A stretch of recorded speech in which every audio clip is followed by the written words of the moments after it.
Welcome, you're in the Beat Sessions. I'm your host, Mitchell Weary. Let's talk about Grace Ives and her new record, Janky Star. That was released on June 10th. This is her second studio album, and it follows up her 2019 effort Second. And Grace is an artist that is brand new to me. Discovered her yesterday and very stoked to talk about her. Was looking for some new stuff to line up for all of you this week. And this album has received a very positive response, so I was drawn to it for that reason. And then in doing a little research on her, discovered that she's a very difficult person to find information on. There's just not a lot out there about her. So I do know that there seems to be an issue on whether or not this is her second or her third record. Some people are saying it's her third. There might be a project out there that I'm not aware of, but the reputable sources that I have are telling me that it's her second. So if you know for sure, go ahead and throw that in the comments section. I will say that if she's new to you like she is to me, check out both Janky Star and Second, because A, you can do it within an hour. Both of them have a pretty hot runtime. They're both excellent records. But the third and the primary reason is that you really get to see the growth of an artist that is showing a lot of potential. Now, on 2019's Second, she basically was just working with her favorite device, the Roland MC505. That seems to be the one thing that everybody does know about her. It's the same device that MIA uses, many other musicians as well. But on this new album, she's definitely stretching out her sound, incorporating some guitar, a little piano.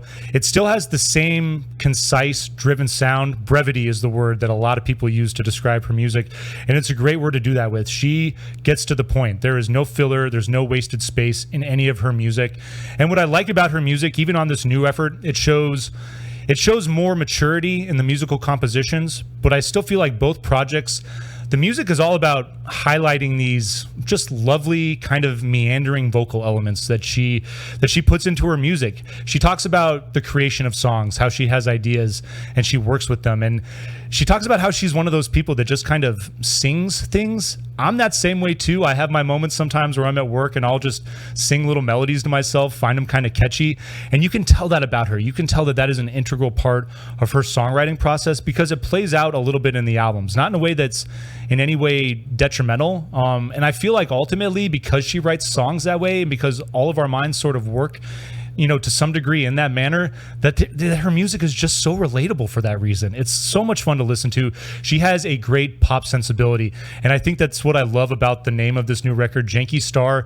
That really sums her up. She's kind of an oddball, a little quirky, but there's so much shine, so much potential there. I mean, she really is going to be a star, I think, for decades to come if she continues to make music of this quality. This record starts off with Isn't It Lovely? Really like what she's doing lyrically on here. She explores a lot of different territory. I think it's worth pulling up the lyrics and exploring along with her on the songs. But as far as the music, you get these undulating synth that opens up this song. It's got this gentle bass that carries the groove. And it's this subdued vocal that matches the music very well. I like the nature noises that work their way into the background here. But that relationship where the vocal meets the subdued nature of the music really is a highlight of what's going on in this record. She writes very laid back, very chill, mellow music, and this song certainly is going to set the tone for the next 24 minutes or so, the remaining of the record. Your second song, Loose, picks up the tempo a little bit. Really like the groove and the way that it kicks right in. It's got a minimal percussion that really drives the song, though. Like the strong vocal melody on this particular track, and it's got a bit of breakbeat too that works into it as well. Burn Bridges is your third song. Very bass-driven alt rock. Honestly, the bass riff and the style really reminds me a lot of Colin Greenwood from Radiohead.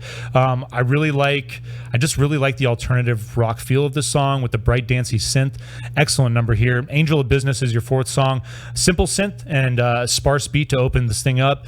It's I really like the way that the instrumentation builds in on the chorus on this track. And overall, I mean, mellow feel on this record in general, but this track really has a mellow feel to it.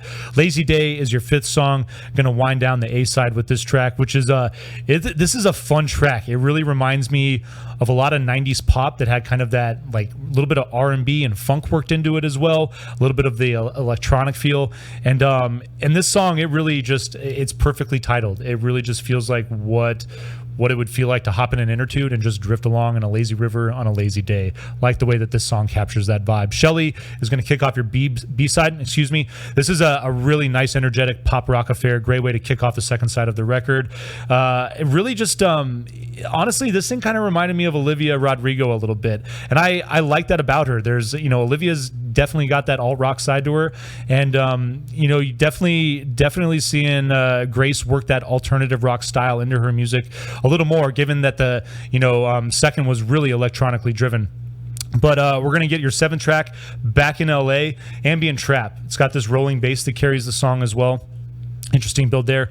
On the Ground, I really like the last stretch of this song. I think it really finishes on a very solid note. On the Ground, your 8th song, it's got this quick vocal intro before the beat drops. You get this thick percussion that kicks right in with it.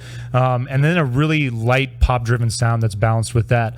Win-Win, your 9th song, sunny electro pop. You get a little bit of breakbeat in this song as well. And I like the way that works it in.